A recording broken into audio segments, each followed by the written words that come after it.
All right. Check.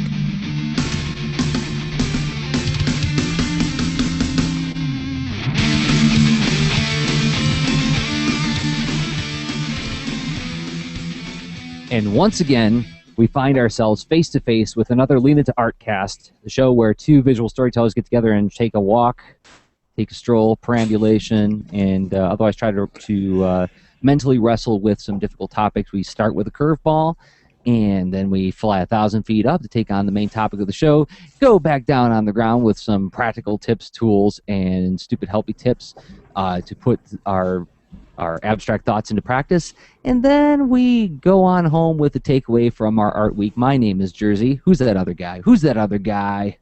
This guy is Rob Stenzinger. Hey, Jersey. Jersey Drozd. That's me. Yeah.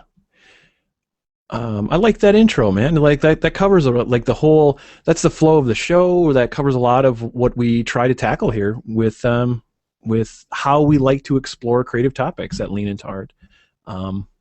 It's fun to get nerdy and it's fun to get practical, and each one seems to be a hollow shell of the other. A hollow shell missing some critical component, but when you combine them both, it's like a mini Voltron.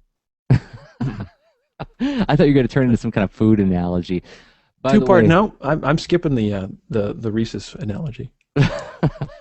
I thought you were going to go to some kind of like gumbo, some kind of stew, some kind of gumbo. Polish dish, like no, gumbo has to do if when you don't want to actually throw food away, I think, and then anyway.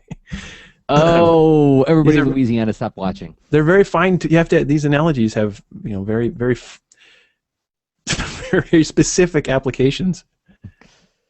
So yeah, and it's one of the topics. This will actually tie into the topic today, but I just got back. Well, just got back the other day. I got back from Detroit Fan Fair, where a weekend convention in Dearborn, where I was just there to do sketches for kids. I wasn't there to sell anything. I was just there to represent Kids Read Comics and help distribute information about our event coming up next June 2013 in Ann Arbor, Michigan. Everybody, kidsreadcomics.org. I'll talk about it more later. But I led a whole mess of workshops while I was there and did some free sketches for kids. By the way, first observation, going to a convention to just do sketches for kids is immensely liberating because you don't have any of that pressure of having to make a sale. Just draw what kids want you to draw and have fun doing it and talk with kids. I know I've told this story before, but it's worth repeating. But the other takeaway, and this is where we get into like topic related stuff, is gosh, I haven't felt self-conscious about my presentation style or my voice in a long time, but they had me do one of the announcements over the PA for my own workshop. Robots versus monsters.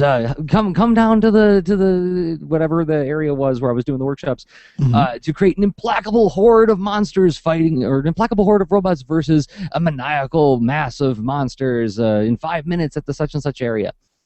And I thought I did a good job of it.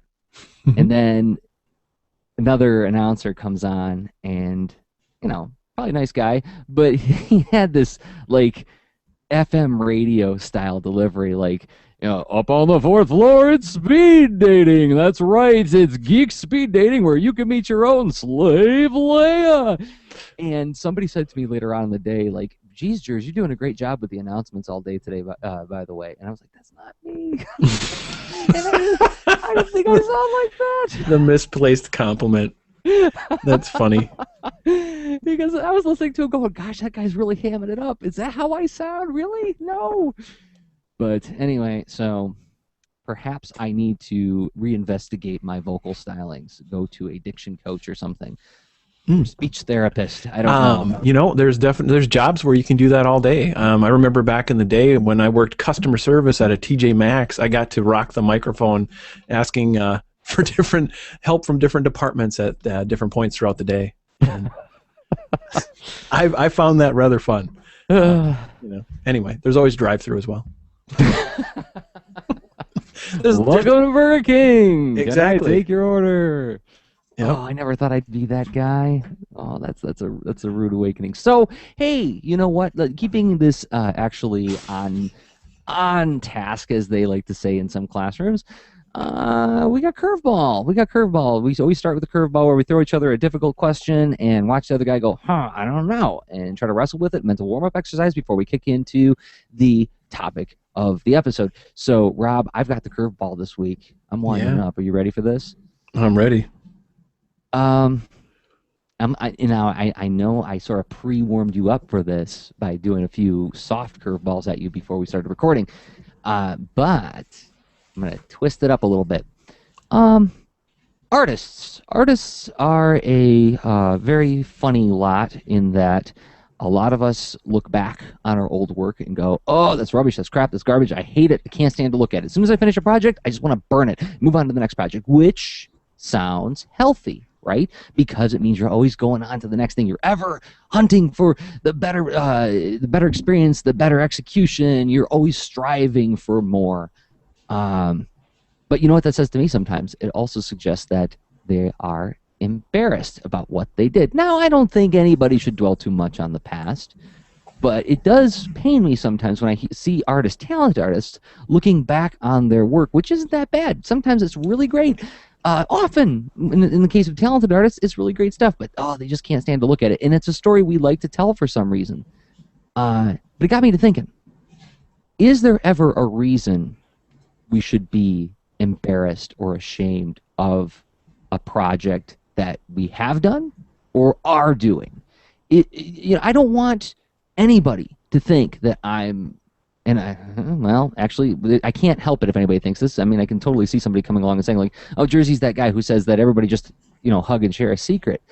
But, don't feel bad, even if you have a reason to feel bad. But you know what? I mean, is there a time when we should feel bad about something that we're doing? Let's see. So you're working on a project.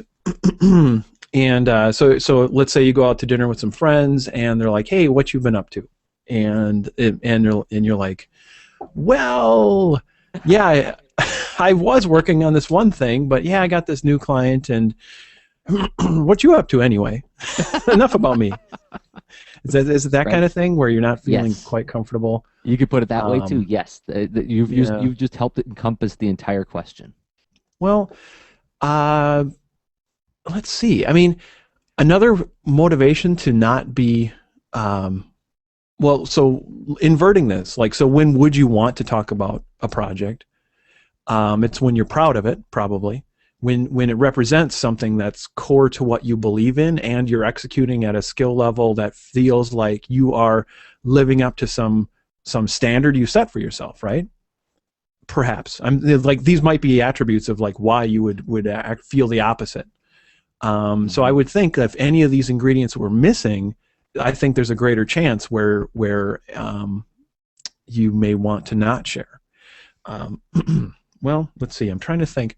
That's actually, Rob, I just want to stop you there. That's a really good thinking exercise, is invert the proposition, right?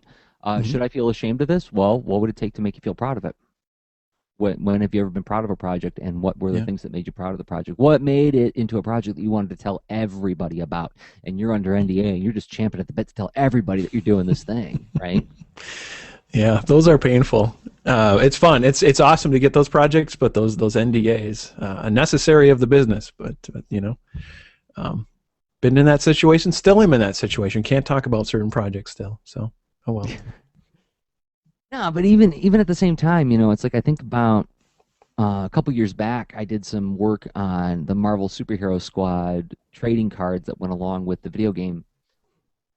Now, at the time, and to this day, I was very excited about that project because it fulfilled a childhood ambition of mine. Like I said these words, someday I will draw Spider-Man for money.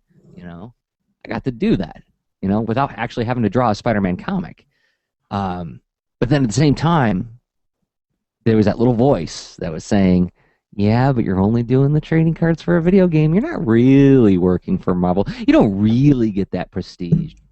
Now, I worked it all out so that I'm fine. I can look in the mirror every day, But the fact that voice popped up scares me. You know what I mean?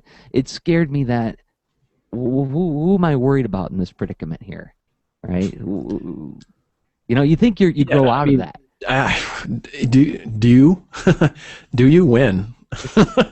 Because I mean, for me, not to be blasé about it, I think that is a very challenging and personal thing as far as having a negative expressing internal voice. That I mean, it can be handy as far as making better choices and refining. Refining skills and sort of like self-critique. It can be like super handy to have that kind of voice, but it also can be like ridiculously distracting and destructive and all that. And yeah, I mean, all I've been able to do is to ignore it better.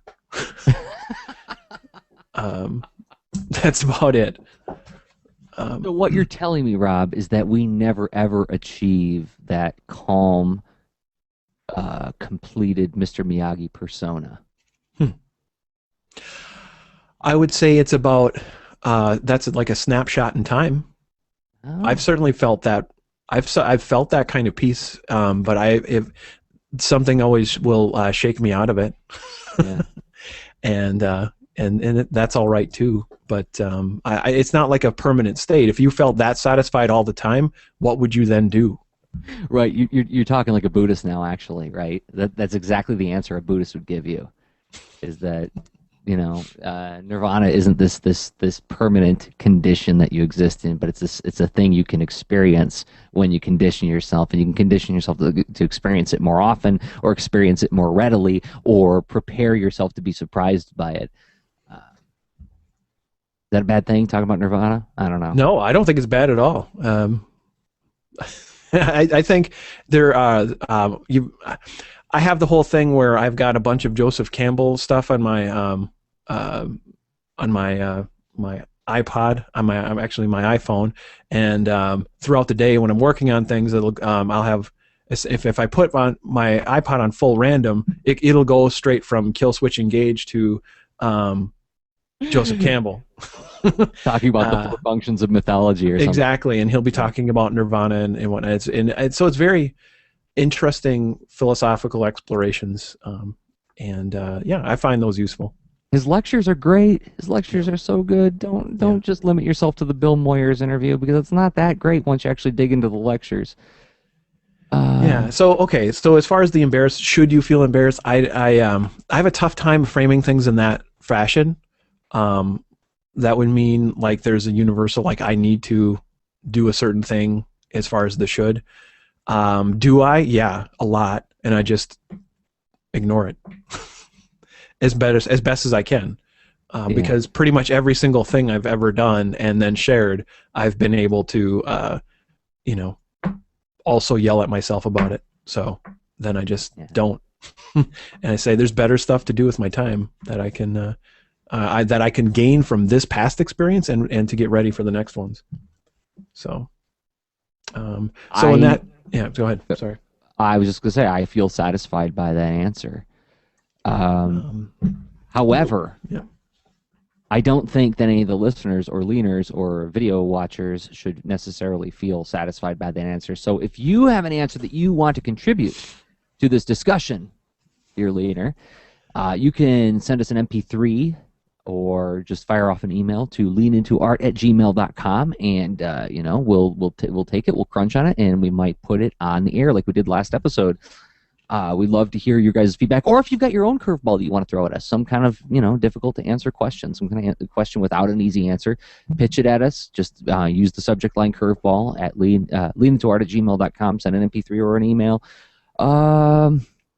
And we'll talk, or like a Dropbox link or something like that, and we'll be glad to listen to it.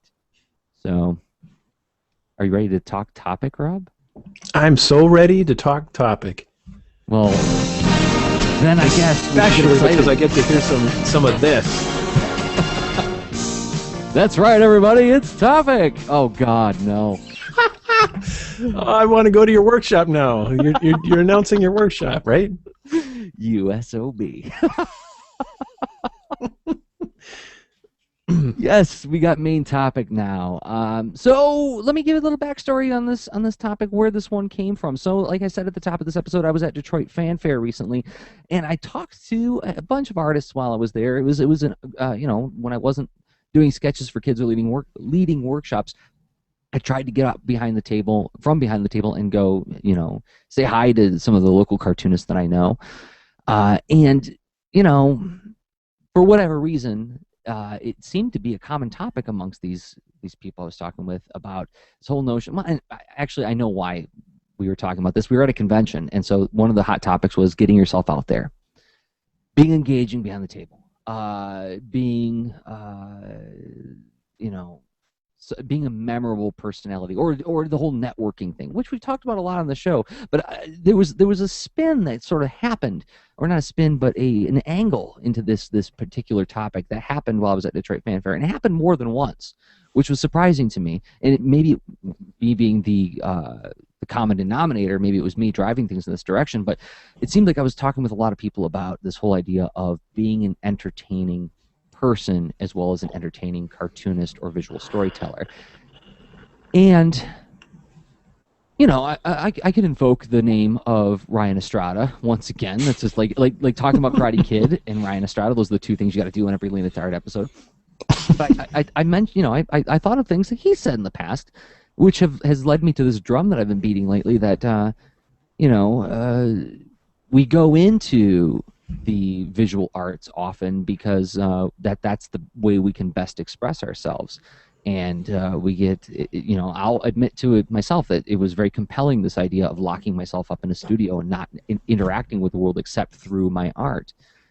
But then I think about, if we accept the premise that whether you are published or self-published nowadays, part of the puzzle is going out and interacting with your audience or with your peers in order to spread awareness of your work, then that brings up a challenge that we have to become more engaging in the world around us. And I was also reminded of, Rob, stop me if I've told this story before, but I was listening to the WTF podcast. This is a while back, with Mark Maron, and I'll link to it in the show notes. Guy was a stand-up comedian. His career was kind of going okay, but not going great. And then he decided to start doing a podcast where he talked with other comedians, and his career started taking off again in a kind of a new way. And now he's doing more gigs, and he's got this successful podcast, which is supporting him from all the advertising and everything. And what makes the show so successful? Well, part of it is his hosting style, and there's like this bit at the top of it. You've listened to it, right, Rob, or no? I really got to. I am so adding it after we stop recording. I'm adding this to my podcast stream. Well, it's not for everybody, but it is immensely popular. And one of the things that he does at the top of every episode is he has like this sort of opening monologue, which is not structured. It's like stream of consciousness. Here's what happened to me this week. It's like takeaway at the top of the episode. And sometimes it's just like him stressing out about his cat. It's not anything where it's like constructed jokes. It's more like, here I am, I'm just talking about my cat got out of the house and it was lost for 3 days. My girlfriend's freaking out and I'm freaking out. And hey, here's an ad. And then he does like an ad for sex toys, But anyway, I thought, what is it that makes this show so good? And he's talking to stand-up comedians. Now, stand-up comedians are trained in being funny, engaging individuals. They have shtick, bits, observations they share on stage. They're trained to look for what's funny and what's relatable and how to construct that into something that's worth listening to.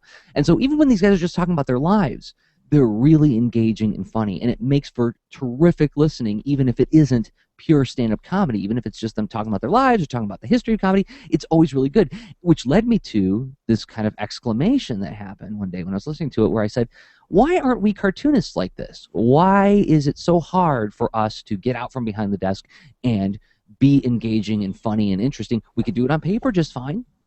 What is it that stops us from doing that? And then I remembered you. And I remembered you did this workshop, which is now on sale, part of the Season of Creative Challenges collection at leanintoart.com/workshops, called Storytelling to Make Your Comics UI Awesome, where you very astutely pointed out that these skills you have as a visual storyteller are the same skills you use as a UI UX designer. And I thought, well, is it applicable to being an engaging and interesting person online, in person, and so on? And the more I thought about it, the more I realized, yes, it is. So with every new technology that comes out, the argument gets leveled that there's no excuses anymore. If you want to create, you have every tool at your disposal to create. It's never been easier. And next year, it's going to be even easier yet. And next year after that, it's going to be even easier yet until that asteroid hits us or whatever. And then all of the electricity goes away and we become a post gasoline society. And we start trading in seeds or something like that. But for now, it's never been easier, and so the only excuse is that you're stopping yourself. And I thought it would be worthwhile to not necessarily talk about how to be engaging online in five easy steps. You know, do lots of posts and comment a lot, and plus one other people's posts. None of that kind of nonsense, but really focus on what is it that we do as storytellers that should make it very easy for us to put ourselves out there, as it were. Did I frame that up at all? Yeah, I think so. I mean, so that's, I mean, and honestly, you told a story while you framed it up, which encapsulates it. I mean, so essentially, there's storytelling seems like it has some legs as far as being a way to share ideas, and also not just share ideas, but to entertain. Also, hey, maybe to help be a model in social interactions as well, right? Maybe it lives up to that. And it's interesting, you mentioned, I really am curious about the WTF podcast. I mean, there's part of me that I have deep respect for stand-up comedians because of just the challenging, I mean, they're doing storytelling live. Like every joke is essentially two stories woven together, and they jump tracks to the one from one story to the next in a delightful, surprising way when it has some kind of little hook that allows them to jump tracks. Where I would bet it's both like a serious and depressing and interesting podcast, could be borderline boring, and then have crazy pee your pants moments all of a sudden thrown in there. That's a very apt description of the show. And that just I'm just super curious because I don't know a lot of stand-up comedians, but like just with my little bit of reading on the topic, it seems like that's kind of it's a common mindset where instead of applying that to social situations, they're using that for their joke telling craft, where again every joke is a story. And so what's a story? It's a flow of causality with some kind of actors in some kind of situation. And instead of just having causality be like a recipe of guess what happens when you get 2 eggs and a cup of milk and some sugar and some flour, and then you put them together in this order, and then you put it in the oven, and then you take it out and there's a cake. That was not surprising or interesting. Right. But if you choose to, you can try to find, and it's interesting anyway. I'm sorry, you got me fired up, Jersey. Good. That's the whole idea. Yeah. Anyway, so yeah, in other words, yes. But see, this is part of it right there. Like what you just did too is expressing your enthusiasm and excitement about the idea, and even if you don't have. And I'm not saying this about what you just said, but I'm saying even if you're the person who doesn't have a fully formed thesis on the matter, being able to say, yes, let's wrestle with this right now. That is being engaging too, right? Yeah, I mean, giving it a good shot and using whatever words you have, I think can go a long way as well. I think for good reason, I was once in a band called Word Salad. What? Word Salad. Really? Yeah. You ever hear of Word Salad? No, what is that? And it's banana, cupcake, shoestring, apple, computer. Seriously? Like you just throw words? Yeah, just words. And it's partial. It's actually a I think it's a spectrum disorder. But no. So once I got older, I actually got more serious about it. I thought I probably shouldn't use that so flippantly. But yeah, it's a wild concept though. It's pretty just anyway. Wow. Anyway. I'm finally seeing the comments in the comment thread. It got frozen up there for a minute there. Oh, okay. Sorry. Last one I saw was the one referencing perhaps a Lean Into Art related drinking game. Yeah, that's Shadow Wingtronics in there saying that, and probably because I mentioned the WTF podcast. He can correct me if I'm wrong. Yeah, and or Mr. Miyagi and or Eric Ryan or Estrada. Ryan Estrada. We're collecting them. We're trying to form some of our own memes so we can make some T-shirts and then get you guys to spend some money on us. I was trying There to you find a go. better way to say that. So okay, going to our talking points on this. So I think we got to my point one.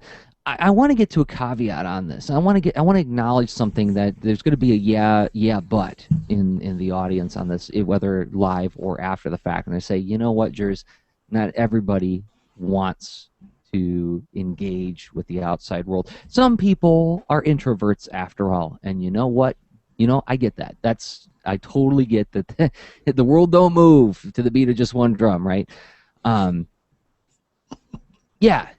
And I'm not trying to convert anybody. I'm not trying to say, well, if you're an introvert, fix yourself, go get a therapist or anything like that. But I would submit that even an introvert probably craves some kind of interaction with their work if they make something. I think, and we've said this before, the act of making something is itself an admission that you want some kind of interaction if you share it in any kind of capacity, right? Unless, going back to something you said in the past, sand art. If you make sand art, then yeah, you're just making it for the sheer experience of making something, which is cool too. But if you are making it and if you're putting it into some kind of content management system, odds are you want some kind of interaction. And even if you are an introvert, I would submit that your storytelling skills can assist you in a way that is comfortable to you without having to go out and be an obnoxious, hey, it's me kind of person, right? Sure. Yeah, I mean, obviously this can go. Well, let's see. I would say some of my early attempts in trying to figure out how do I let people know that I'm in business to do a certain thing, right? Would have, I think they oscillated very from extremes of like being silently handing a business card to being over exuberant, never getting to a point, and then forgetting to hand a business card to then the third option, which would be so when are you going to pay me? When are you going to pay me? Kind of thing. And wait, did you say yes to doing this thing that I can do for you? Or, and just really mismanaging a sales process on the other end. Yeah, a lot of extremes. And just from just seeing other examples and giving a bad attempt at pulling it off myself. But it's because, okay, just to disclose, I don't know if it was obvious or not from whatever 60 episodes of the Lean Into Artcast, I actually consider myself an introvert. I'm habitually I'll just really briefly. I mean, when I was turning the corner on being less of an introvert, it had to do with early in my career when I was working on software teams and just having ideas that I thought would really contribute to the big picture, but they would go nowhere if I didn't somehow advocate and convince, and all of a sudden I found myself needing to present and convince people about doing something. And that would then somehow affect the destiny of some software I was working on. And I thought, and it was either do that or shut up and build something you don't like. That's how I looked at it. That was my choice. And so I was like, okay, I'm going to start working on this. Anyway. Yeah. So introverts have options. I guess that's my, should you choose to, go that route, you're like, yeah, I want someone to know about the thing I made. Yeah. There's options. It's funny that you tell this story about like sort of coming to it as a necessity. I mean, that is a really, really powerful way to learn new skills, right? That's why I learned how to ink, was because I had self-defined myself as a penciler. I'm a penciler. I understand how to break things down and set up shots and work out page compositions. But man, that whole line value thing, that's confusing to me. I just don't want to do it. I'm a penciler. I'm going to define myself as such. Therefore, I need an inker. And then I got royally screwed over by an inker one time. And I said, this won't do. So I'm not going to be at somebody else's mercy like this again. So I better learn this skill. So if I do work with an inker, it's because I want to, not because I have to. You know what I mean? And that's so nuts. Just looking at your current art output and whatnot, and the amount of intent and skill that you put into your line work, where that's the current place you're at on your journey, and starting out as saying, "Nah, I don't do that." That's amazing. As far just that's wow, pretty cool. Huh. Um, Well, I will graciously accept that compliment. Good. Thank you. It's yeah. So let's get to some of the things. Like whenever I talk about this topic with people, I always come up against the same things. And man, oh man, I had some of this stuff saved up for a Thunder Punch Daily. I hope I don't empty my clip on this because I'd like to get back to doing that show again. Well, that's all well and good for you, Jersey, because you know what? It looks absolutely effortless when you get up in front of a crowd and start talking. You have that rapid fire delivery of words that makes you sound smarter than you really are, or at least gives a kind of a funny punchy rhythm to something so that your jokes come off as slightly more humorous than they actually are. You make it look easy, so you know that's fine for you, but you know it's hard for me to get up in front of people. Yeah. I'm just picturing. So maybe one of our strategies could be you just need to develop a quirky affectation. Yeah. Actually. And perhaps a tagline. So like, like Bart Simpson, I didn't do it, or Yeah, that's right. Just think of any Simpsons character; they all have it. Krusty Sure. the Clown has, right? Exactly. Anyway. But yeah. So what's our answer to that? It's all well and good. But I'm not good at this thing. I think there's a lot of ways where we can categorize it as an other, where it's not me, it's not the thing that I need to do, it's not a thing that I want to do or I'm naturally good at or what have you, so it's an other. And therefore it's someone else's problem, right? In a way. With that strategy, to me, that's what that defines. And reflecting back on my own experience, when I would be like, well, okay, someone else deals with that. Yeah, I don't come up with that. All of a sudden, well, until wait a minute, I want to affect it. Now what? Right. And my other answer to that is that, well, you didn't let this stop you from trying out visual storytelling. So why? I mean, you're expressing yourself that way. So what's so different about this, except the immediacy of a crowd, right? Or the people. Oh yeah, exactly. The medium may be different, but you've gone through this same set of thresholds as you were building up expertise and becoming a storyteller. Right.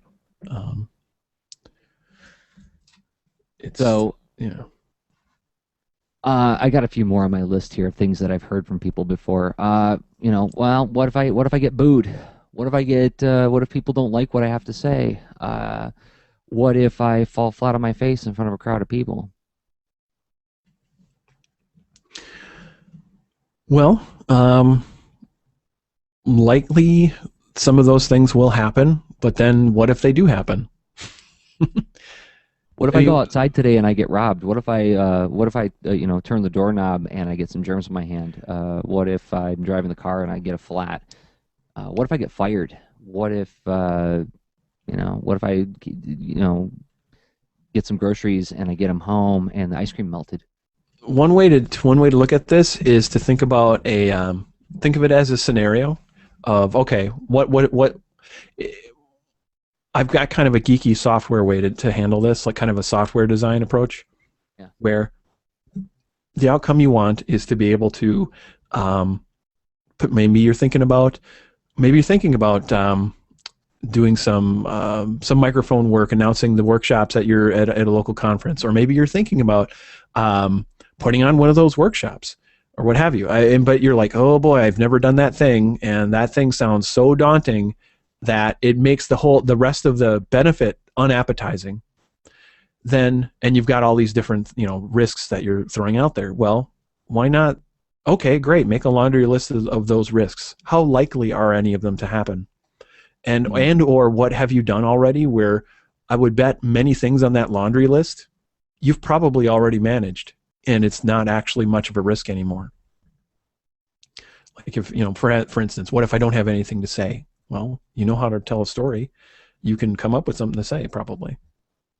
Yeah, and we'll get to that when we hit the ground with some Yep. ways to think about that. But I've got another question for you, Rob. Uh, I don't want to bother anybody. I don't want to be one of those spammy guys who gets inserts himself into some kind of conversation and irritates everybody. What if nobody wants to read the stuff that I'm saying on these different social things? Or what if I'm at a party and I inject myself into the conversation and I don't want look, I don't want to be that guy. Okay, Rob? So I'd rather just opt out and watch if it's all the same. Yeah, honestly, I understand.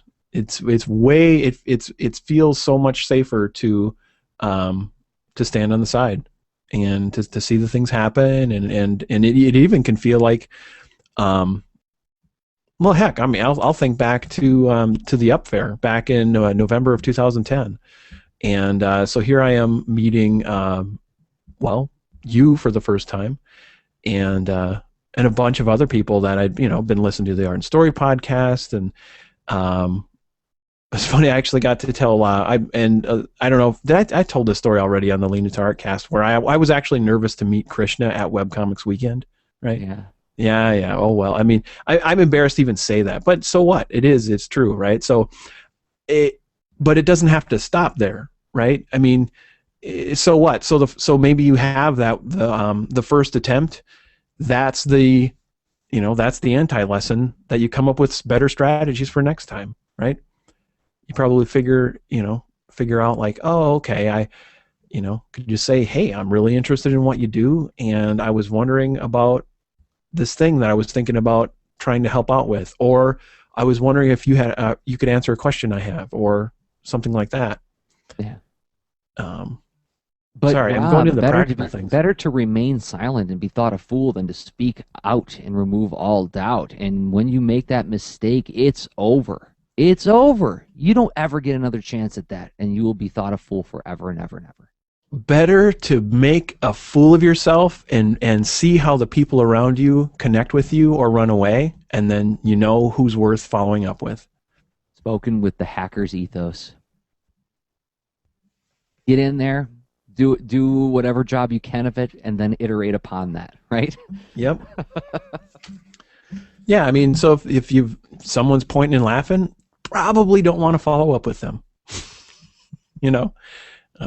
Where if someone is like, or it's time to reassess what you said and did to figure out where. oh yeah, that's true. Obviously, thinking it's worth reflecting on it from all sorts of angles, beyond just self. I don't know. Yeah. Self hand wringing and stuff. So, and the other thing that I think that we tend to forget is, you know what? Nobody has to talk to you. Nobody has to follow you on these places. We're all grown-ups here. And if somebody, this is, Rob, I'm speaking from a sense of frustration myself, because I struggle with this all the freaking time, as I know Rob does, because we've had this discussion both on and offline. You get so worried about what's the thing I'm supposed to share and where and when. I don't want to be that guy. And the truth of the matter is if somebody doesn't like it, they can unfollow me, and I'm not even paying attention to that.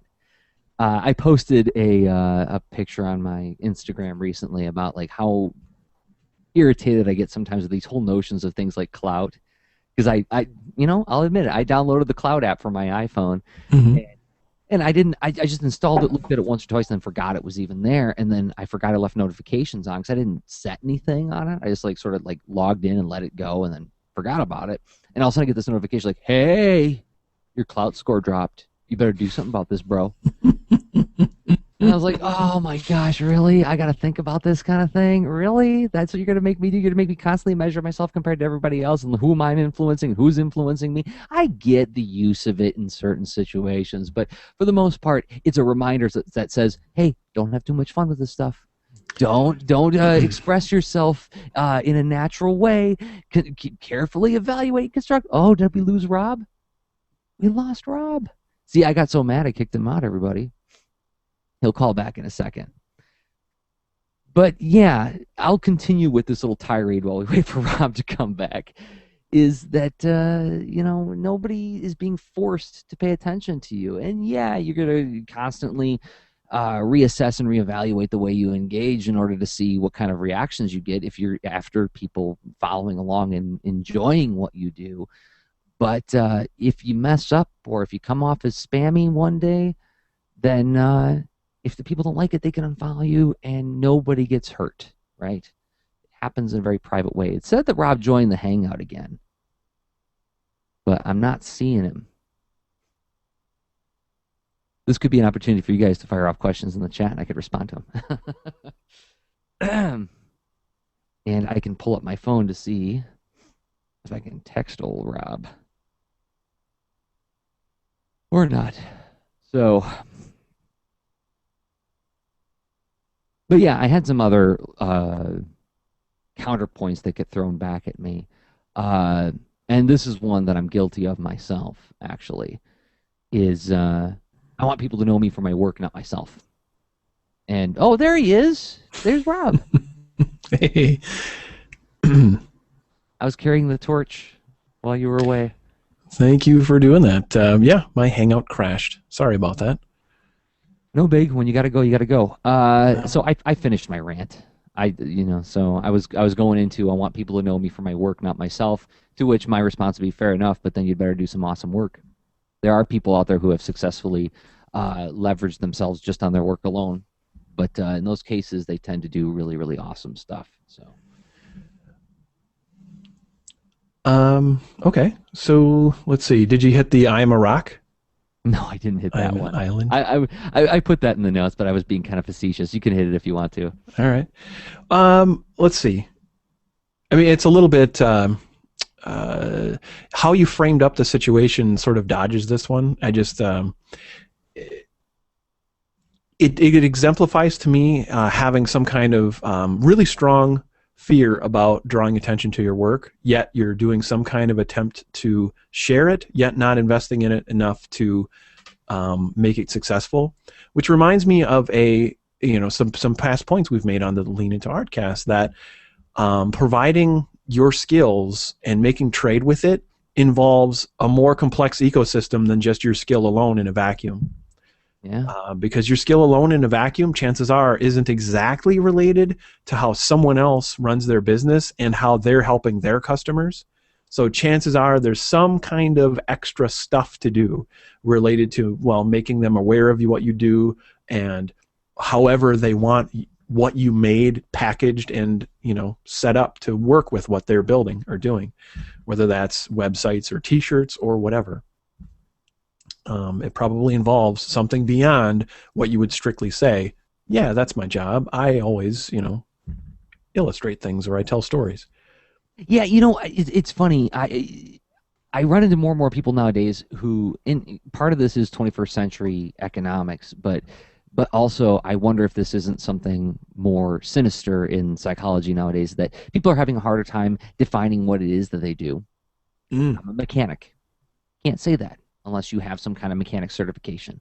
I am a butcher. Oh, I don't have my butcher certification. Now, some jobs you do need that, obviously. But I'm speaking about local instances where I talk to people and I'm like, so, what do you do? And like, well, I'm kind of a little bit of this. Courage of your convictions, dude. Say what you are. And what you're speaking to put it bluntly, is courage of your convictions about the thing that you're engaging with creatively, right? I'm a cartoonist, damn it. I make this comic, and I spend a lot of time on it.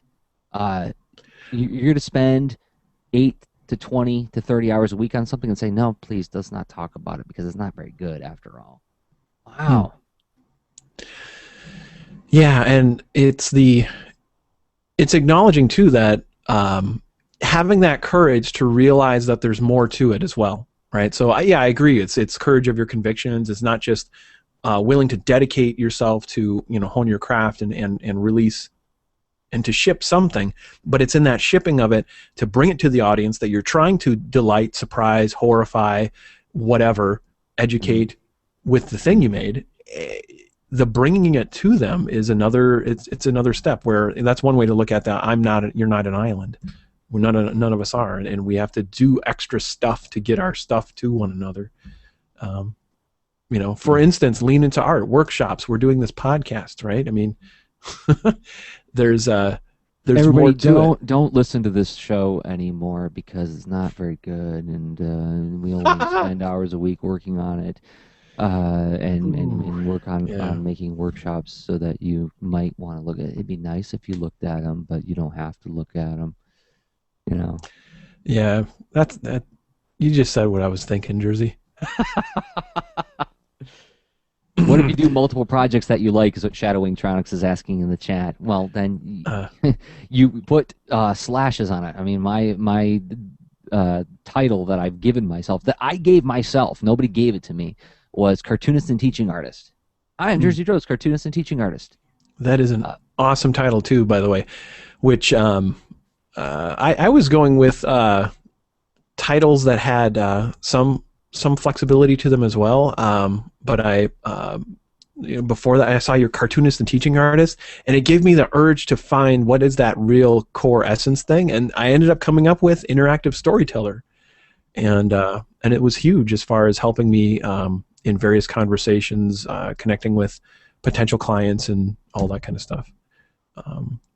So while a title isn't exactly inherently meaningful, and no institution, because here's another angle to take that I'm avoiding a rant on, but I'm stepping around delicately regarding.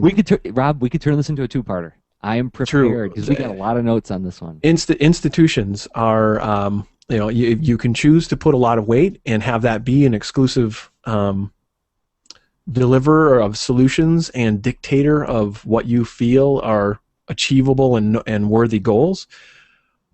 Or, you can ignore them. You could be completely punk rock ethic and ignore the institutions, or you could, shop from both stores, right? Whichever. And so I'm actually trying. I'm skirting the institution thing, but you do run into a lot of circles where people have a very strict definition and a curator for that definition saying, well, so and so doesn't give you the thing that acknowledges that you're a fill in the blank. You said curate. I did. That's an even deadlier word to throw into this whole mix. You're just like pouring acid into the mixing pot of poison. Sometimes poison is the cure. Because curate is one of those words where people are like, oh, it just lost all its meaning. Cartooning has lost its meaning because people with stick figures are making a living making comics. They are visual storytellers, and some of them are proud to share what they're working on. I'm actually this is me bringing it back, Jersey. Okay. Some of them are proud to do that, and others are, working on it. One thing that I think when you're working on it, that this is one of my last points for this section of the show before we get into the practical. I think it has to do with inherently, you're working on your stories. What are some of the kind of traits that are involved when you're describing different worldviews that are embodied in your characters, Jersey? What are some kind of thought exercises and effects of those? Are you referring by any chance to the session we did in the Creative Topics Variety Pack, where I did that exercise where we borrow from our own life with the associations we make when I start evoking names or characters from your life? Your best friend in fourth grade, a favorite teacher, a loathed teacher, your first girlfriend, your first heartbreak, and leveraging those emotions that get associated with those kinds of things to give you fuel for your stories. Is that what you're driving at? Well, yeah. Okay. So I'm stepping back from the sharing and the reaching out of your stories to the if you apply that thinking to both making your stories and into then the sharing of them, I think there's this transformative aspect to it, and I really don't know how to put it other than being a creative person, making things and sharing things is inherently honestly it's a very in a way it's a self-directed learning method, and it will affect you. When and I don't know, what do you got, Jersey? You look excited. Just today, I was talking with Dan Michigan on the phone about a project that we're working on, and we accidentally tripped across a really, really nice bit of storytelling and it started with Dan sending something to me via email, asking me to read it, said, I'll call you tomorrow, let's discuss it. I looked it over, got on the phone with him, and I said, this is great, except I'm a little unclear on this one part. This one part here is a little fuzzy to me. He's like, well, what's fuzzy about it? Well, are you saying A or are you saying B? Because if you say A, it means this, and if you're saying B, it means that. He's like, I didn't even think about that. That's a good catch. Let's suss it out. And so we start talking it out. And I'm like, well, I'm kind of partial to B unless we can find a C in here someplace. And we talk it out. And what we landed on was a better C than what A or B could possibly have been. And it referred to something that we had already pre-built into the story. It like sort of reflected and bounced off an earlier thematic element. And Dan said to me, he's like, this looks like we knew what we were doing. He's like, it's gonna look like we planned it all along. And I said, and that's what we're gonna tell everybody, is that we planned it all along. But the gist of the story, the point of this story is that we didn't know what we were doing. We were discovering our way to it and learning how to do it, even though we've both been doing it. And he's been doing it way longer than me. So yeah, it is a self-discovery. It is a directed, self-directed learning process. And yeah, if you are going to work on something as laborious as a graphic novel, you are not going to come out the same person, right? And actually, if you're going to tackle this other thing, so if you put in the effort to finish or get far enough with creating your thing where you're starting to you're sharing it, and you're having if you're facing difficulties in that area, I think it's another way to look at how storytelling gives you a way to tackle that, and also your experience and the sort of the grit and the qualities and awareness that you build for telling stories can help you tackle that next task as far as spreading awareness of it and sharing it, being engaging when you're meeting with your local group of artists. Yeah, whether you're at shows or whether you're trying to do outreach like workshops or going to local bookstores to try to get them to pick up your books. So yeah, fully agree, Rob. Is it time to hit the ground? I think it's totally time. Okay, so with that, I've got 3 benefits that come out of doing this stuff, and then we're going to share some practical expertise. So let's see, I need something that sounds heavy, something that sounds like it's lowering us, bringing us back down out of the stratosphere. And what's heavier than a Zentradi war cruiser, big lumpy potato-looking things, slowly descending on Earth? Time to get to the ground and you talk about some practical applications of these things. We have talked at length about the sort of abstract theoretical ideas behind these kinds of things. So, we covered the why. Let's get to the how. Benefits. Why do this stuff real quick, just to summarize. I'm going to blast through these, Rob, and this doesn't require any comment from you, and then we'll dive into the actual practical applications. Benefit 1, just to summarize, you become a better observer. You gather characters for your stories. You find new ideas and points of view for your themes. I've told the story in the past many times about the Sam and Jim Go to Hollywood podcast, where 2 guys wanted to be Hollywood writers, but first they opened up a restaurant and ran a restaurant for several years. Why? Because they said, if we want to be good writers, we got to collect a lot of characters. We'll meet a lot of characters if we run some kind of public establishment. Benefit 2, you become more connected in your field. You have a wider network of peers to help and be helped by. See, give and take, give and take. You feel more connected, right? So last week we did a response to Brian Taylor of BrianHaroldTaylor.com. He sent us an email, which we responded to on the air, and he responded to us, and I won't read the whole response. It's just there was a line in there where he says, I think my feeling of burnt out was mostly due to working on such a huge, undefined project in near solitude without any feedback for nearly 3 years. So, in other words, connectedness has an effect on productivity for many of us. There's a benefit there. Benefit 3, confidence. when we step out, we don't fall on our faces, when we actually do a good job of something, and especially in an environment where there's some kind of immediate feedback loop of people applauding or people responding positively, it makes us feel more self-assured that we can do things. The kid did a thing. The kid can do a thing. And that helps us get back to the art desk a little bit more readily. We don't have such a cloud of self-doubt to fight through. So, on the ground, Rob. Do we have an even darker, deeper set of music to go? Anyway. The kid had his coffee today. All right. Okay, so let's see. Well, obviously, we want to share some kind of helpful techniques. Like if you're like me, like and we're having a podcast, and like when I'm chatting with Jersey anytime, and I think of like, oh wait, I want to do that thing. This is that section where like if you have your Moleskine, if you have your whatever note cards, you want to scribble furiously. That's what we're hoping to accomplish here. And right. Okay, so telling a story. You know how to do it. You've been creating stories. Why not tackle those connections with when you're going to a local meeting of comic artists, a drink and draw or something? Why not tackle it as a story? And you don't have to take it like some kind of Seinfeld sitcom character where you're ready to come back and you've got all the if-thens mapped out, because of course, well, you can get meta and talk about that as a story example, but if you want that to really work out in human interactions, it's going to go a little bit rough. Right. What was that expression that you often use? Is that no plan survives contact with the ground? Is that how it goes?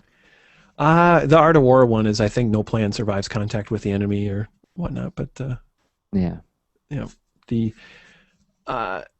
and I think, Jersey, you captured a whole bunch of sort you of want me to kick? Yeah, cool I've got framing, one right here. Framing exercises, right? Where, dude, you'd never believe what happened to me today when I sat down, tried to do some drawing with my Nexus One tablet, and I totally forgot to charge it. It sucks. And so but what's cool is that gave me a chance to, and actually I'm totally making this up off the cuff, but and so by sharing something that is just, it may seem mundane or silly. It's not like I took 10 minutes to describe how I forgot to charge my thing I wanted to use, right? But you know what? It's human. It's approachable. You're just trying to connect with other people. Anyway, I think that's a nice way to do it. Yeah. This actually, I was thinking about this because this is something I use in my comics workshop classes to show people that they can tell a visual story whenever, especially when I teach adult classes, they come back to me like, well, I just don't have anything to write about. I'm like, you're an adult. A lot of stuff has happened to you at this point in your life. You've got something to say in there. Mm-hmm. But to get them actually get the ball rolling with them. And I will take a point of pride out of the fact that this particular thinking exercise made it into a book that Janie Ho of chickengirldesign.com, that she actually, a comic she drew, I was in it saying this very thing to her. And she cited it as being a very helpful thing. She drew me as a bear, by the way, and I was much handsomer in her book than in real life. But I said to her, it's like, when I said to the group that she was in, I said, all telling a story is when you go up to a friend and say, you're never going to believe what happened to me today. So there I was. There's the previous premise, right? Mm-hmm. So there I was before the thing happened. And then this happened, which is an unexpected thing occurs, suggesting two or more possibilities, right? So there I was walking the streets when I see a baby alligator on the ground, right? And these outcomes could go either way, right? And mm-hmm. setting an expectation. Oh, here it comes, here it comes. But then this happened, right? Then something totally weird happened. And then the bus pulled up and there was a guy who was really hairy and smelled kind of like pee. And he said this to me. And then, so at the end of my story, I guess I learned, so here's the takeaway. I guess I learned this from the story. And I would assume he said, you found my pet alligator and here's $100, right?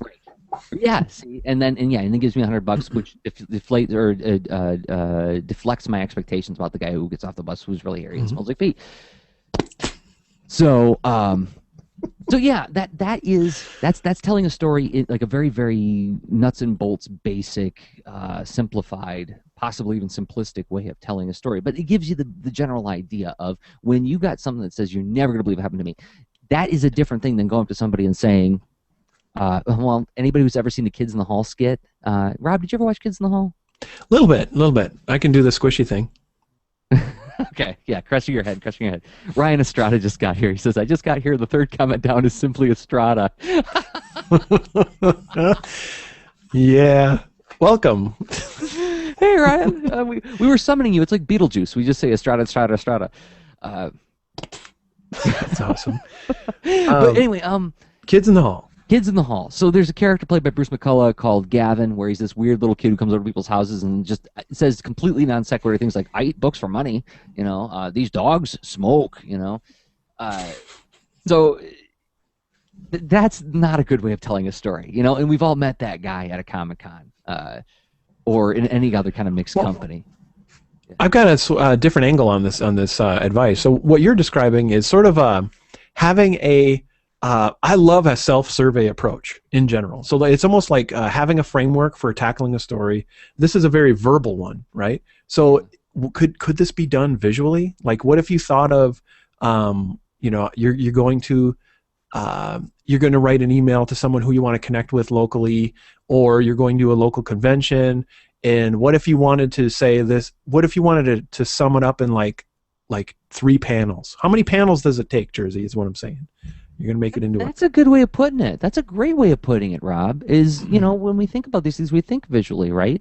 And so when you say these guys smoke, that's the end of your story. You got a 1-panel gag, and it's not even, it's inviting explanation. Like, why are you telling me this? Whereas, thinking about it visually and thinking about, that's part of storytelling too, is describing how something, man, I talk about this in my comics workshops all the time when I'm teaching kids, and I'm saying, like, how does this sound? How does this feel? Make me hear the sound, man. Use shape, size, line, and color to make me hear what's going on in this sequence here. What does it smell like in that kitchen? What does it smell like in that restaurant? Oh, they're in an Indian restaurant this time. Next time they're in an Irish restaurant. How do these places smell differently? Can you communicate that to me? Is this place a dumpy dive, or is it a really, high class ritzy place? Cloth napkins, paper napkins. How often are they filling your water glass? This is information that helps deliver what to expect from the story. Like, for instance, okay, I'm going to tell you a story right now. Yeah. Roommate I had. This is years ago. I was 21, 22, somewhere in the neighborhood. I'm at my art desk, and I'm working on a book. This is about the time I started working for Antarctic Press.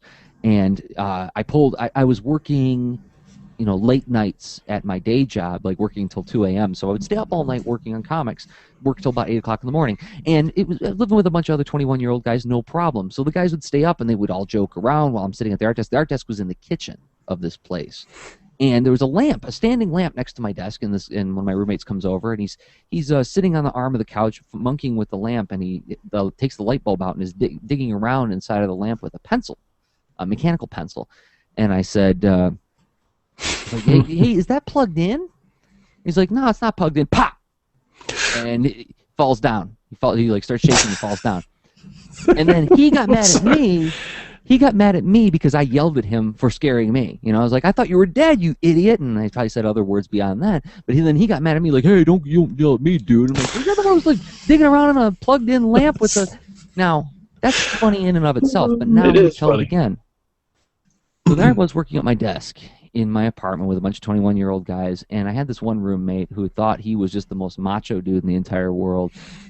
He really liked to point out to me my physical failings compared to his physical failings, and there he was, kind of leisurely sitting on the arm of the couch, digging around in this lamp, when all of a sudden, pop! And then he trembles and falls down. It turns out he wasn't electrocuted. He was just scared by that event. It scared him as much as it scared me, and that's why he was mad at me for yelling at him. You see how the dynamic of the story changes based on what information that I give you. Totally. So, and I don't know, and it doesn't always have to. Let's see. Obviously, one was more factual breakdown, and then one was a bit more of the feeling of going through the events. And deciding what was the important information to deliver there, right? What's the point of the story? In the first one, the point of the story is idiots gonna be idiots. Young guys do dumb things together. The second part of the story is this guy's braggadocio was deflated, and even though I didn't necessarily come out on top, there was a moment where his braggadocio was deflated in front of everybody else, and whether or not anybody acknowledged it, it was there. By the way, if that guy, if he's following me on Facebook and if he's watching this, you know I changed the details of that story. So that was a somewhat fictionalized version of a real thing. As most stories involving 21-year-old guys as roommates doing Yahoo things need to probably be edited. Anyway, yeah. So that I mean, and that leads me to my second thing here is find the big idea. What's the one point you want your audience or peers to get out of your statement? What's the big idea? What are you trying to really say here? And can you throw anything else out? This is storytelling 101. Economical storytelling means that you only put in information that supports the point.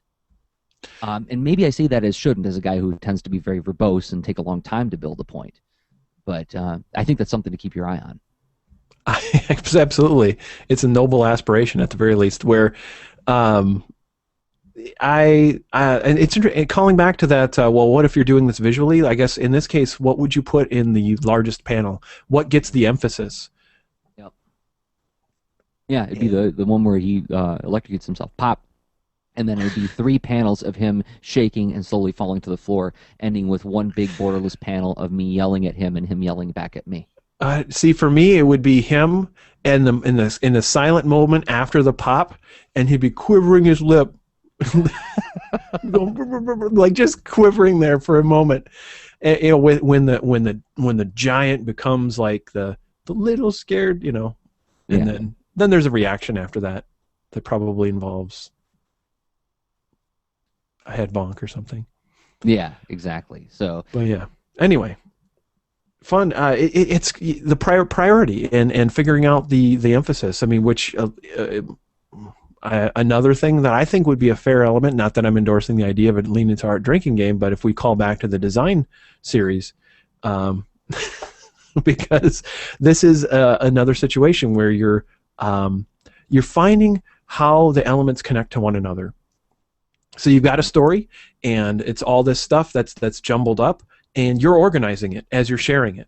Yeah. One way or the other, it's just streaming from you to everyone else, and you get to pick how much, when, what gets emphasized, and how you position these things with one another. So you can, you know, obviously when you practice and really write up a story, then you're getting into near stand-up kind of, you know, preparation. You don't have to do that, but you can even off the cuff think of like, okay, clearly here's what I'm going to emphasize, and skip the other stuff, get through it quickly, change your tone of voice. Yeah. And gosh, it makes me want to skip ahead to talking about examples of people who maintain entertaining presences, because another thing is that, you know, a thing I talk about in my workshops all the time is the analytic eye. The analytic eye is the mystical third eye that you keep open on your forehead when you're watching or consuming any entertainment. And the moment you react to it, the moment you say, ooh, you have to stop and say, why? Why did it do that to me? If you don't answer it then, you jot it down on a card. You capture that thing in your handy little, what is this thing called? Right in the Rain note card carrying case, you know? Or you phrased that so similar to Steve on Blue's Clues, too. Because it's your handy little notebook. I'm sorry. I'm a little girl right now. Yeah, exactly. There's a lot of Blue's Clues happening. Oh my God, I am so much like, I could totally see myself hosting one of those shows if I was a little bit better looking. Oh, that's creepy. Okay, it's once again we discover that it's a miracle that I'm married. But what I'm driving at here is that you capture it someplace and you mark it for follow up, and you think about it later on until you're trained to do that all the time. And the same can be said of watching how other entertaining people operate and ask yourself, what are they doing? What is it that they're doing that makes me laugh so hard? So when we talk about, and you listed some stand-up comics, which I want to get to, um, and I think of people like Eddie Izzard, who I really enjoy. Eddie Izzard, he has this wonderful sort of way of drilling down into every, uh, sideline part of a topic, and then drilling his way back up. And if he can't drill his way back up, he'll just do a hard stop and say, "Oh yeah, so I was talking about Catholicism," Uh, John Panette, who I really enjoy because he talks about food a lot. I think food humor is really, really funny. But I look at you look at his delivery and Jim Gaffigan's delivery. Both guys talk about food a lot. Very different styles of doing it. John Panette is very aggressive and angry about his jokes, whereas Jim Gaffigan is very kind of slow and sleepy about his jokes. And they both have different joke construction styles, right? So you had some people written down. Oh, and yeah, it was as soon as that question, as soon as I was trying to come up with an answer to who maintains an entertaining presence, stand-up comedians are they do a lot of great things with Twitter, and because to me it's almost like they're finding ways to like a good classic political cartoon, like to really hit at some kind of issue and punch at it with all their might, but they still have some kind of something, I don't know, some other essence to them where they're not just they're not just like saying like Henry Kissinger has weird glasses. Duh. Yeah, it's really cool, like a really thoughtful, passionate way of saying things that I know I would be and am uncomfortable saying, Yeah. And they make that their day-to-day habit. So people like Sarah Silverman, right? I think she's pretty darn funny in general, and also on Twitter. And in a similar way, Chris Rock. Just for them, not every single. Sometimes they tweet logistics, like they're going somewhere or whatever, right? I mean, and it's not like they follow them. What will happen is if I'll notice when people start retweeting something, and then I'll go back into their stream and just hang out for a little bit and go, look, take a dip into their stream of recent tweets, basically. Mm-hmm. And they do a great job of just finding exciting, fun ways to share their thoughts, which is, I think, making little stories out of them. Yeah. Paul F. Tompkins is another one who does that. I'm putting him down for the show notes. Of course, there's a lot of comic artists that I think do a good job with that, and I think if we actually shouted out to all of them, I don't know if we'd be able to end the show today. Let's see who we can hit on this one, because yeah, there are a lot of people that I mean, this is like the shared circle on Google Plus, right, or the Twitter list. People, I have like some private lists that I keep of when I get in and like a little too overwhelmed with my Twitter stream. I can go, okay, well, here's like the 15 people who consistently make me happy, and I can just look in, check in on those 15 people, and often mostly it'll be like close friends or something, like people like in my personal life. It'll be mostly to say like, is everything okay in their life? Is everything? But then often it just so happens that they're also really funny or entertaining people, so it's just fun to engage or to look in on these people as well. And you and I have one of the same people on here. Yeah, I mean, I've got Casey Van Heis. I mean, I just find it. She seems to tweet the like reaction live. It's like live blogging, but just like watching TV or something. And all of a sudden, it becomes an event I'm a part of somehow. Even though I probably wouldn't get around to watching it or whatever anytime soon, but it's just funny to see Casey's reactions.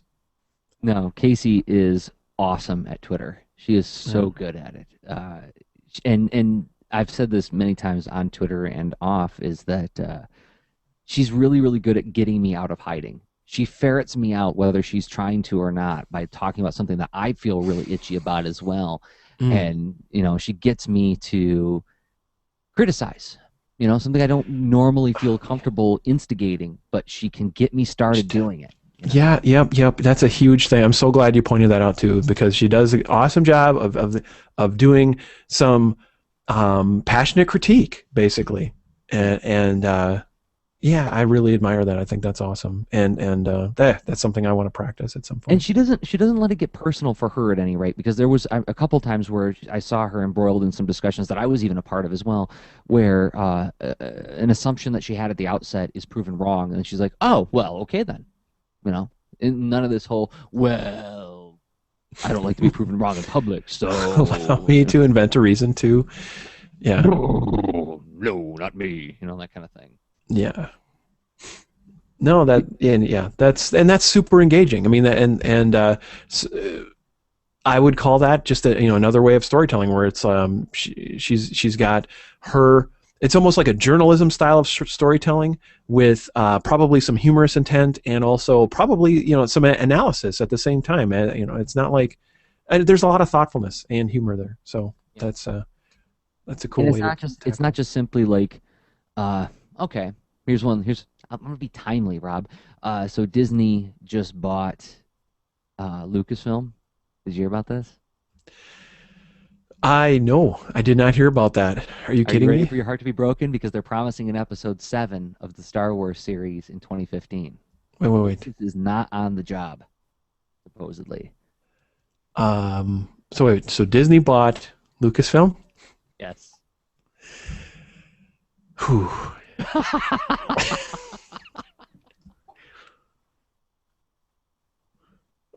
They bought Marvel too. Oh, that your pain was so entertaining in that particular moment. Hmm. So, and here's where I'm not like, so I'm developing. I'm still working and growing as a communicator, Yeah. and I will pack the feeling down, and it will grow into some kind of angry tree at some point that I can then pick fruit off of and share with you. But I Well, got nothing right now. that's another thing, is that you think people think that you have to be like really on your toes and fast beat with this stuff, but you know what? It's okay if you need a minute to digest it. Um, but it's okay to let there be a pregnant pause, or to say, you know what, I'm gonna get back to on that because I haven't quite parsed through it all yet. I need some time to really sift through this thing that makes me feel very upset. Uh, Yeah, I feel like I got something stuck now in my chest. I don't know if that's part of the news, but the feeling wasn't there until Disney bought Lucasfilm. Supposedly, That's a yeah. sentence. That's True. a sentence. That is a sentence that happened. Huh. Okay. Well, yeah. So who's someone else that you that you think is really engaging? Well, my point is that there's an opportunity. Like, okay, so you could be the guy who says, like, well, I guess Jar Jar and Mickey are going to be mixing up in the next movie, blah, you know? You could form all sorts of, like, snide commentary of, like, well, I guess Star Wars is going to suck even more now. Princess Leia is joining the pretty princesses, whatever, right? Yeah. But Casey is one of those people who will find, like, an entertaining way to channel her rage about the thing. Let's see. So secretly, Mustafar has a moon called Pluto. Yeah, I don't there know. you go. Where all of a sudden, yep. It's Talking dogs. Why is one talking dog just a dog, and why is one like a total intelligent humanoid? Anyway, if your porch falls down and kills more than 3 dogs, you might be a redneck. So anyway, so we had Krishna Sadasivam on here. yes. So now Krishna, it's like I think Krishna speaks out too once in a while, but he seems like a little more toward the conservative side, and always in that a mindset that I wanted to highlight is and this is oftentimes where I'm at because I feel most comfortable in this mode, is it's about finding this really useful aspect of something and celebrating that, both for yourself and others, but to possibly, be of service, right? Mm-hmm. He's constantly bringing up awesome resources and whatnot. If you're a Mac user or, cool, a lot of things related to illustration, whether it be like reference, like a cool site that had, like, I can't remember the name of it, but Krishna tweeted one a few weeks back that basically, I think it had a lot of eyeball reference and a couple other like just sets of photographs that would automatically, it was built to automatically rotate through images, so you would be doing speed sketching while visiting this website. Anyway, and he finds that kind of stuff all the time. Yeah, he does. And yeah, and another thing he does is that he shares a whole bunch of in progress work, a whole bunch of, like he has like secret places, they're not secret, but it's like, oh, here's just for my Instagram followers, and this is just for my Google Plus followers, this is just for my Facebook followers. Here's the in progress thing, and he invites feedback and he responds to the feedback. So yeah, this is very different than Casey's approach. I would say Krishna is much more reserved than Casey, yet much more effusive in different ways about like what he's super open with his process too. So yeah, like you said, like just so open, we're willing to share like almost any stage of what he's working on. So like not precious basically. And he'll go back and change finished work too, and he'll make that, and so like we get to follow along with his thought process. Like he'll have an episode of PC Weenies complete, right? Theoretically complete, and then he'll be like, nope, I'm changing the punchline, or I'm changing the last two panels, and then he'll link to both. Yep. So yeah, he's PC Weenies on Twitter, and he's really, really great guy to follow. There's a reason he has so many followers. Another one I put on here, believe it or not, is Tony Cliff of DelilahDirk.com. Oh, cool. Tony has this really nice balance between sharing, like, here's some neat art to look at. He shares a lot of things where it's like, oh, look at this beautiful thing I just found. And then having, like, some, like, he's Tango Charlie on Twitter, by the way. And having some very... I wouldn't call it dry wit, but it's biting wit that you can tell comes from a place where he doesn't really mean anybody any harm. He's just being funny, but he's not being funny in the teenager kind of like, oh, those people are lame. Mm-hmm. I think he's really fun to follow, especially when he's feeling a little bit wily and jokey. So cool. But it's a good mix of look at the neat thing, and not even necessarily the thing that he made, but like look at this thing that's worth looking at, and then here's a few jokes about art, and his jokes are almost always about art. I can't recall him ever making like a Romney or Obama joke or anything like that. Totally cool. I am so gonna follow him. Plus, he's a fantastic illustrator to boot on top of everything else. But and then we didn't even get into things like I'm just figuring out Pinterest and following Jake Parker on Pinterest. Oh my God, I know you use it, Rob. Mm-hmm. Do you follow Jake Parker on there? I do not. I will now. Oh, prepare to be dazzled. He finds the most amazing art. And it's like Jake Parker's opening the door to, oh, are you feeling uninspired? I'm gonna open up this magic door, and you're gonna walk into this world. You're gonna be like, oh, I want to do that, and that. I'm jotting that down for the show notes. Yeah, cool. But yeah, what are these people doing? What's the idea here? And all these people they're telling their story, and their story has a theme. The theme is their aboutness. Their aboutness is what is it that drives them crazy? What's the thing that drives them nuts that they're really, really interested in? And then just sharing that unapologetically. Yeah, and that's fun to see because and the more people I find that I surround myself in that way, whether it's socially. Heck, day-to-day life, as far as which which clients I get more excited about, which people I want to hang out with, which and on the social networks and whatnot. Mm-hmm. It's pretty neat how many different ways you can learn this and can try it out. And I know I went through so many phases as far as the whole. I don't know, probably still going through some kind of phase, but with the, how do I do exactly what we've been talking about in this episode? And it's That the hacker ethos, Rob, the hacker ethos. You dive in, you do what you do what you think is best, and you iterate, and you self-assess. Yeah, still iterating. Well, yeah, Yeah. but no, That's not a I'm bad. in. That's not a bad epitaph, actually. Still iterating. Just decomposing.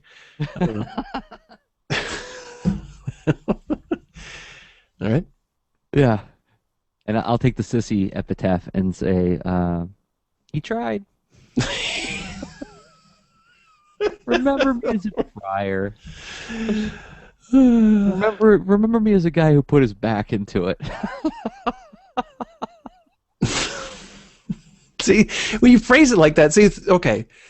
All right, if that were the epitaph, most people would put a different voice behind that. Remember me as someone who put their back into it, right? He put his back into it. Versus I think you would have to have a recording there for people to get that out of the epitaph.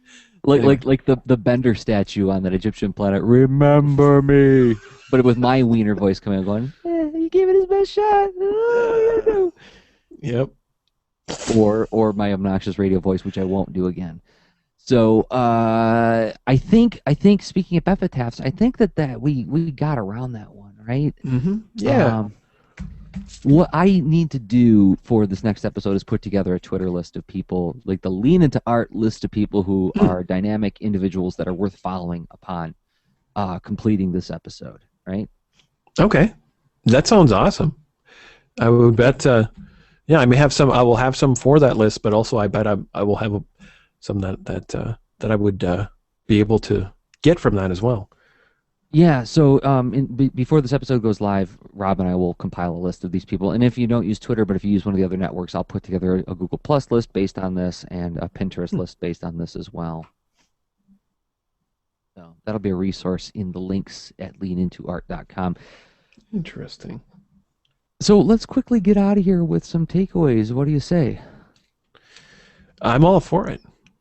Okay.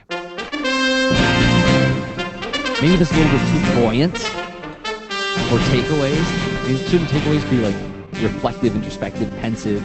Bruce Banner walking away from the town. Oh yeah, I mean they're takeaways as in like, well, I just packed up for this is what I'm carrying with me on my next mission, right? Nice spin. That's because I work in marketing now. Yep. So, yeah. Jersey, I thought, Lisa, you teased the takeaway in the beginning, didn't you? I think, were you? No? Did I? I don't remember anymore. Okay. Yeah. Oh man, I know we wanted to talk about this thing a couple episodes back. I hinted at this thing that was bothering me about that TV show, The Voice. People are gonna be maybe he's joining the show now. I was like, what? Where did this come from? But it was. This comes back to storytelling, and the thing about this show, The Voice, which is on broadcast television, is at its core, it is kind of an exciting thing, but they feel like they have to amp up the excitement on the show by building these narratives around the people who are competing. The premise is that you are singing in competition against other singers, and these 4 judges get to decide whether or not you get to progress on through the competition. This isn't anything as simple and straightforward as the Karate Kid kind of tournament where hit the other guy 3 times, you win, and get to advance. This is something where it's like, oh, you're a little pitchy, or oh, you weren't doing your runs quite right, nah, you were off tempo. Anyway, that whole bit of arbitrary stuff really bothers me. What? What?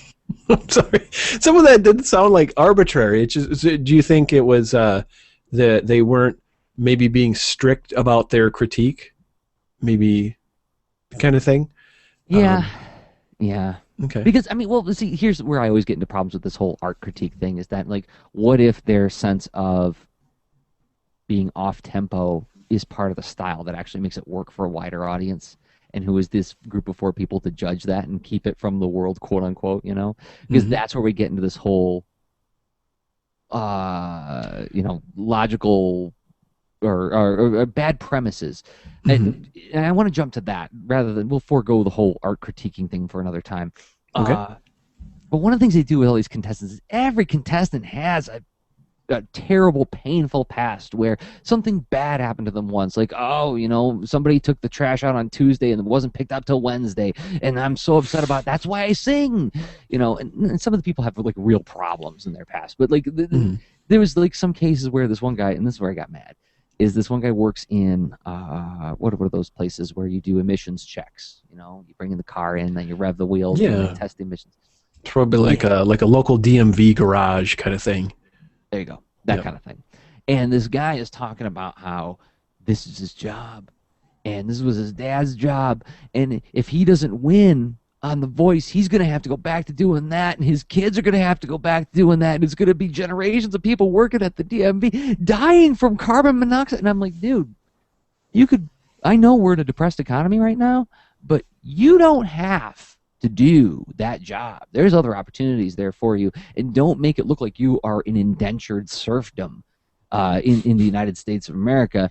I know you're trying to raise the drama and everything, but there's other opportunities out there. There's even other opportunities for you to sing. This isn't your only opportunity. But then every contestant, when they're showing them walking onto the stage, getting ready to do their thing, they always play this voiceover of them like, it's now or never, it's make it or break it, it's do or die, it's now or never, I'm crossing the Rubicon, this is the threshold, this is the point of no return. I'm losing track of any other euphemisms people use for this whole. I'm all out of shoelaces. Yeah, I don't know. No ice cream for me tonight. But so I'm both frustrated and delighted by this completely phony thing that they put together. Sounds conflicting. Yes, a lot of cognitive dissonance going on when I'm watching that show. Yeah, it's weird. It does sound a little bit dystopian, a little bit climbing for dollars, but not quite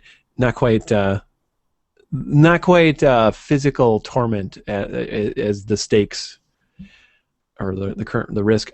So what's frustrating about it is it just doesn't seem genuine with the kind of scarcity they're expressing. It's like, oh, this person. Do you even believe that they believe it? No, I don't. Yeah, okay. That can be a little bit extra distasteful sprinkle on top. I want to be fair. Maybe some of them do, but it's for the most part it feels very. Well, that can be the editing and the storytelling on top of it too, where you're maybe not clearly getting to know that person, obviously. But so what? Yeah, I mean, I find that I don't know what this. Yeah, I don't know where to go with it without just sounding. I brought this up before, and you got riled up, and you looked up something on Wikipedia just before we started, or the definition of what was it that you looked up? Well, okay. I think this is a fantastic resource for a lot of purposes, both for like if you're trying to think about arguments for and against something, or if you're trying to think about. Okay, so that person going on stage, and you're like, well, boy, I really don't agree with them. They don't, what they're seeing is, if they really see this situation as being so make or break, they're kind of, they're on the wrong page. How do you describe that? And I think Wikipedia has two really fun resources that I find wonderful for these situations. And I would bring up the Wikipedia list of fallacies page and the Wikipedia list of biases in judgment and decision-making page. And I delight at that phrase because it's so a bias in judgment and decision-making. I don't think we can get away without having biases, right? But I think it's funny or fun to characterize them and try to make a resource out of them. Like if you're trying to describe, like, well, why would one character really have a tough time with another character in the story, right? Or in this case, why am I so frustrated with this, what I'm characterizing as an error in judgment of this person in, on The Voice, right? So let's say, I would think of words like, for me, when I hear that, I think scarcity. So I'll do a Control F on the page to search. Scarcity. No. Um, let's see, rare. So I'll do some synonym searches and whatnot, and try to find like, well, which one of these biases comes up, and then end up with uh, do. It may take a little while to find one. The framing effect. Um, drawing different conclusions from the same information depending on how or by whom the information is presented.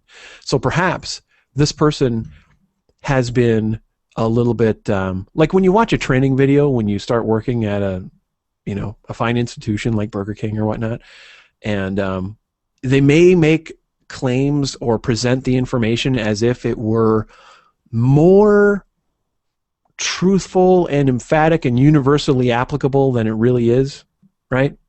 As in, like, Burger King is the best place to work ever and all that kind of stuff, and anyway, but they're framing it. They're trying to get you to see it from their perspective. So I wouldn't doubt it. Like, what if someone's backstage going like, "Oh yeah, they're coaching him into a corner." Well, no, this goes back to something we talked about in an earlier episode when I was doing the Ignatz Awards, and people all day long were coming up to me going, "Are you nervous? Are you nervous? How you doing? I bet you're nervous, huh?" You know, even that kind of thing can be like, "Hey, and now I am. Thank you." You know. Ooh, here's another fun one, which could have to do with it. The gambler's fallacy is the tendency to think that future probabilities are altered by past events, where in reality they're unchanged. So results from an erroneous conceptualization and when you're specifically talking about gambling, is people can start to see patterns that aren't really there, right? So that person's seeing patterns that are like, oh, okay, well, maybe their dad really did work at the same establishment. Okay, fair enough. Yeah, and therefore, because he did, that increases the chances that I'm going to as well. Yeah, so it's a fun and even to try them on like little hats, like to pick the different things from the list. It's fun. It's a fun list of. I would quirks. argue this is also a way to try on different characters' points of view. Oh gosh, yeah, exactly. Like, why would this person see this as a good idea? Yeah, super helpful to shift perspective. And I get so as far as my big intense reaction that seems all mellowed out now, it's because I don't know, I don't hold on to that stuff for very long, so I'm calm about it. But there's sort of a lot of just myths surrounding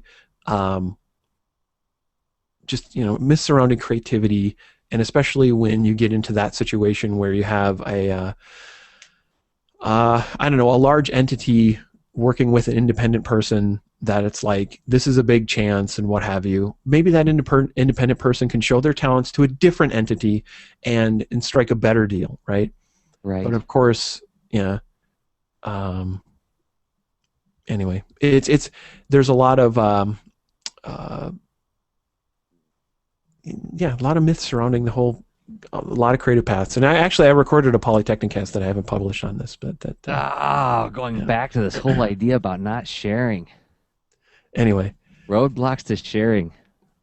Heard of that one? I'll just smile quietly. I'm totally guilty of the same thing. I mean, that's another thing, is like, there's a fine line between being the guy or gal who learns something through the school of hard knocks and then yells at everybody else to learn from their mistake, and being the person who is continually struggling with a thing and saying, yeah, this is really hard. Let's talk about it a little bit, because if it's hard for me, it's probably hard for other people too. So yeah, this is something I struggle with as well. That's why we get so fired up about it, and that's why a lot of our episodes have revolved around this topic, but I think not as specifically about pointing at our storytelling chops as being the whole tool bag that we need in order to be more engaging in public. So I'll write this down. So one more thing, and this is not takeaway stuff, but one more thing I forgot to throw in here is something that we both tried to do, is Ignite Talks. I think that's another great. One of us did it though. Yeah, but The other one, yeah. I've since submitted an idea to an Ignite group who went, not really. So Hmm. Yeah. I'm not batting 1,000 on that one, but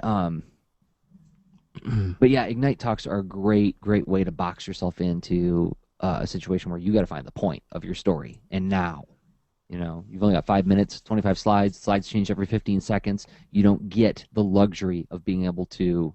Well, let me advance to my next slide now with my next point. Oh, I'm going to run long on this one because I really have to set the stage. Nope, you get 15 seconds. It's a great experience.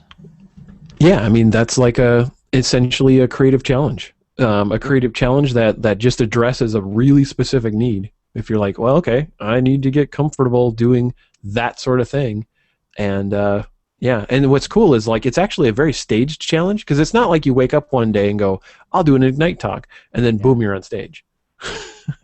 You actually have to kind of chip away at it and sell the talk and all that. And each one of these stages is a helpful it's a helpful exercise to practice that. Yeah. Um, So yeah, I mean, and they have them all over the place. So there's odds are you can get involved with one, and then I think it's even some of my friends did it. Some of my local friends participated in the latest one in Ann Arbor, and some of these guys I would define as the coolest of cucumbers.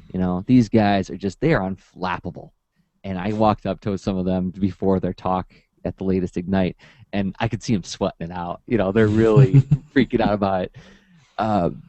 And I did this thing where I pulled him in tight and I was like, "You beat the crap out of that talk, man!" Trying to get him pumped up about it. Yeah. But it didn't help. They were just like, "Ooh," but I don't know how to respond. I and can only respond in slides.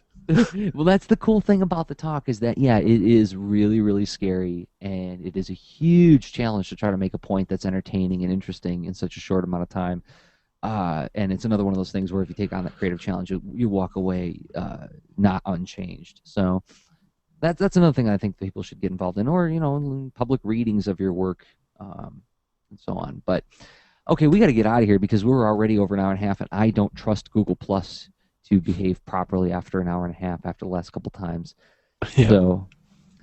Hey, you know what, Rob? I think that this was a fun discussion, and if the leaners thought it was a fun discussion and interesting and useful, a great way you can let us know and thank us for putting on this show every week and also get something out of it is to go to leanintoart.com/workshops. We're holding the season of creative challenges right now where almost all of our workshops are $10 per unit. In other words, it's about an hour's worth of workshop content for $10. In the case of Krishna Sadasivam's creating crazy characters, or my comics fundamentals courses, which are multi-session, 4 hours, it's $40 for those. But every purchase, let's say you go ahead and you get Kim Holmes' digitally organic art, which is a great workshop where you'll learn how to make digital artwork look like it was done on paper. Comes with a whole bunch of free resources, downloads that you can start using that day to start putting Kim's techniques into practice. You buy that, $10, and then you know what you get? You get 12 hours of free extra content by way of the Creative Topics Variety Pack, featuring 4 labs. Rob, is that right? 4 labs, 6 labs? I don't know what's in there. Oh yeah, 6 labs, I think. Yep. You did an art automation talk in there. Yeah, I did. So. Yeah, I mean, one of the talks, the labs. It's a variety pack, right? And we ended up having time to both look at some of the things that the students that were present in the lab that they were working on, right? But for the most part, the main chunk of it is always there's a topic, and we've got anything from art automation, which I delve into tools like Sakuli, if you've heard of it and you're curious about getting some firsthand, being able to witness some things like a screencast and someone putting together some things in Sakuli. It's a good resource. And during this episode we referred to the character exercise driven one that where you're coming up with a cast of characters that have strong emotional resonance.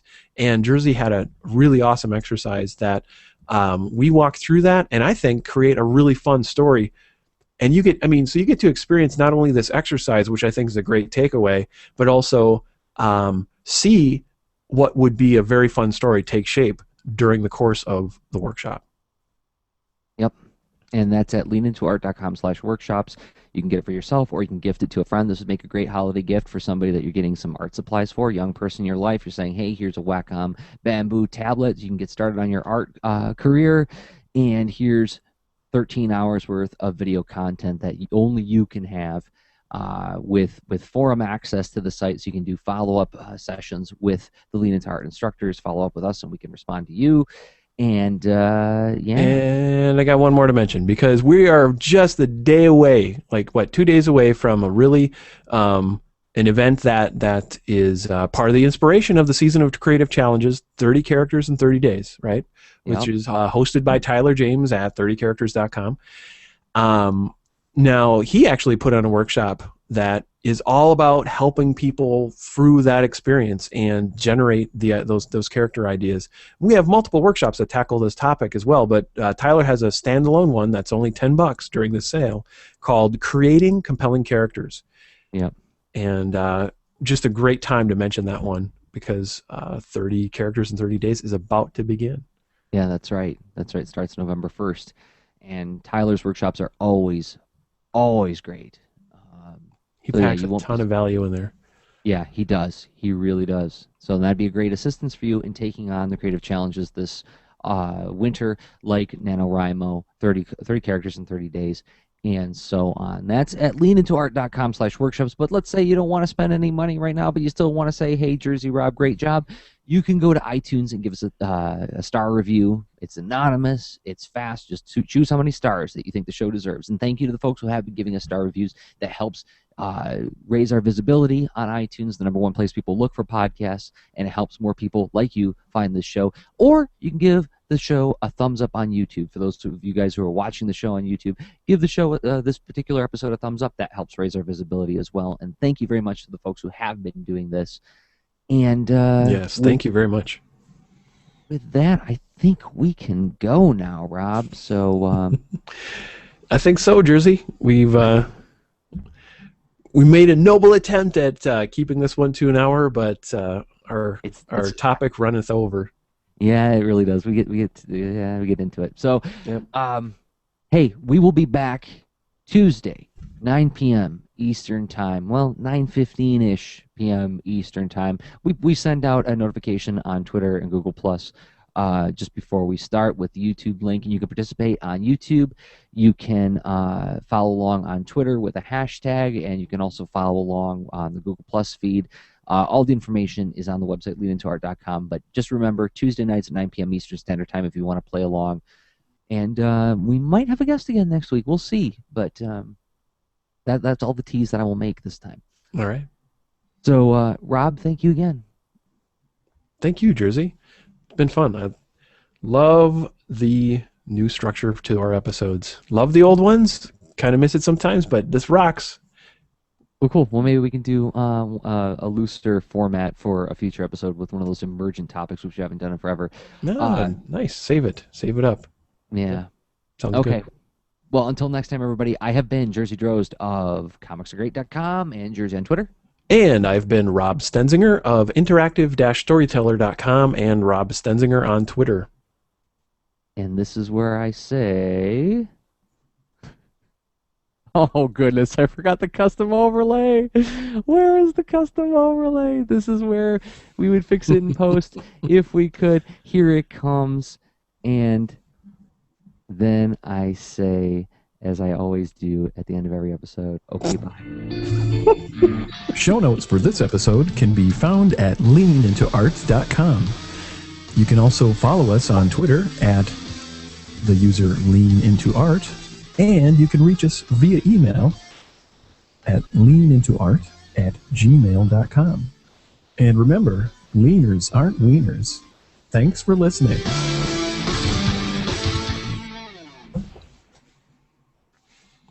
Now, why did the title card not pop up? I turned it on. I always like looking at the disembodied presence of my own voice. Now the title card pops up. Title card. Where's that rake? I set that rake somewhere. Thwap. Yeah, it really was. And I just shut it off. So, anyway. All right, I'm going to end the broadcast. So, thank you, everybody in the chat, for hanging out with us. Yeah, And, thank you very much. And we'll see you guys next week. Oh, anybody who's interested, tomorrow at noon or 12:30 p.m. Eastern Time, we're doing Comics Are Great special Halloween episode with John David Vieira of NightmareProWrestling.com and David Carter of the U of M Comics Library. So. That sounds awesome. If I weren't at my day job, I'd still be there. Yeah, I know. That's a bummer. But why is that popping up again, for crying out loud? The guy, now it's the ghost in the machine. Yeah, it really is. Yeah, see, Hangout starts acting funny after an hour and a half. It's really weird. So, okay. Well, thank you, Rob. Let's end the broadcast. Thanks, guys. Right. Bye. Bye. That's right. I can't end the broadcast.